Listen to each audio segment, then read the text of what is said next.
प्यारे श्रोताओं, आज हम आपको सुनाने वाले हैं बृहस्पतिवार व्रत कथा।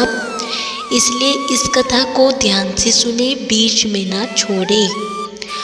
बहुत पहले की बात है, एक ब्राह्मण था और वह बहुत निर्धन था। उसके कोई संतान भी नहीं थी। उसकी स्त्री बहुत मलिनता से रहती थी। वह न तो स्नान करती और न ही किसी देवता का पूजन करती थी। प्रातःकाल उठते ही सर्वप्रथम भोजन करती और बाद में कोई अन्य कार्य करती थी। इससे ब्राह्मण देवता बड़े दुखी रहते थे। बेचारे बहुत कुछ कहते थे, किंतु उसका कोई परिणाम न निकलता था। भगवान की कृपा से ब्राह्मण की स्त्री के कन्या रूपी रत्न पैदा हुआ और वह कन्या अपने पिता के घर में बड़ी होने लगी। वह बालिका प्रातः स्नान करके भगवान जी की पूजा करती और प्रत्येक बृहस्पतिवार को व्रत भी करती थी। अपनी पूजा पाठ को समाप्त करके स्कूल जाती तो अपनी मुट्ठी में जौ भरकर ले जाती थी और पाठशाला के मार्ग में डालती जाती। बाद में वे जौ स्वर्ण के हो जाते थे। लौटते समय उनको बीनकर घर ले आती थी।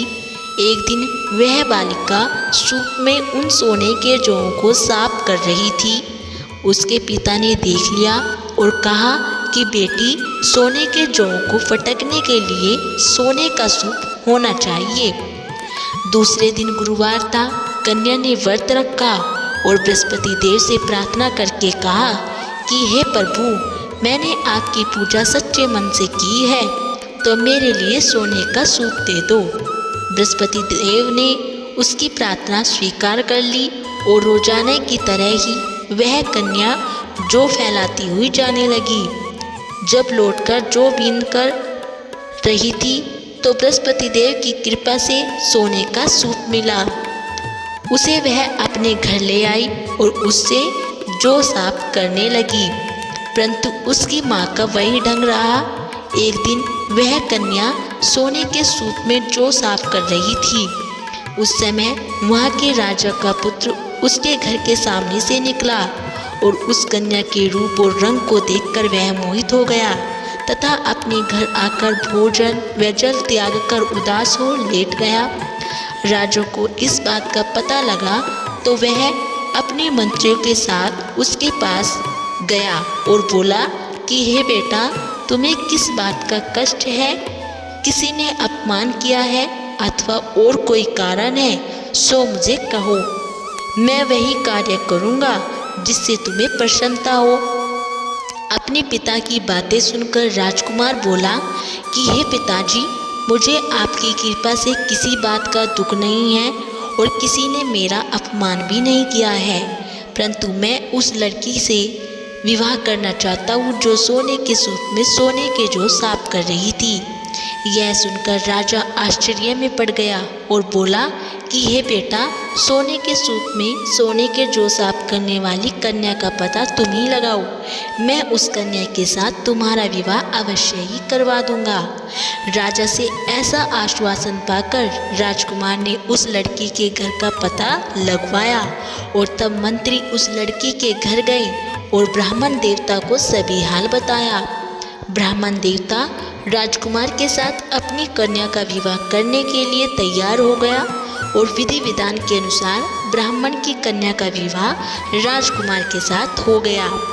कन्या के घर से जाते ही पहले की बात ही उस ब्राह्मण के घर में गरीबी का निवास हो गया और फिर भोजन के लिए भी अन्न बड़ी मुश्किल से मिलता था।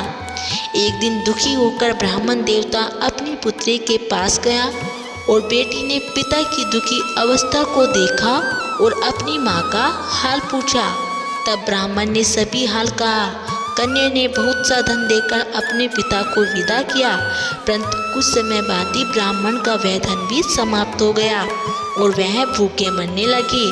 ब्राह्मण फिर अपनी कन्या के घर गया और सभी हाल बताया। तब लड़की बोली कि हे पिताजी, आप माता जी को यहाँ ले आइए, मैं उन्हें विधि बता दूंगी जिससे गरीबी दूर हो जाएगी। वह ब्राह्मण अपनी स्त्री को लेकर पहुँचा तो पुत्री अपनी माँ को समझाने लगी कि हे माँ, तुम प्रातःकाल उठकर प्रथम स्नान आदि करके भगवान विष्णु का पूजन करो तो सब दरिद्रता दूर हो जाएगी। परंतु उसकी माँ ने एक भी बात नहीं मानी और प्रातःकाल उठकर अपनी पुत्री के बच्चों की जूठन को खा लिया।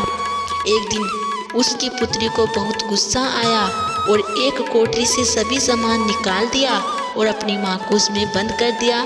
प्रातःकाल उसमें से निकाला तथा स्नान आदि करा के पाठ करवाया तो उसकी माँ की बुद्धि ठीक हो गई।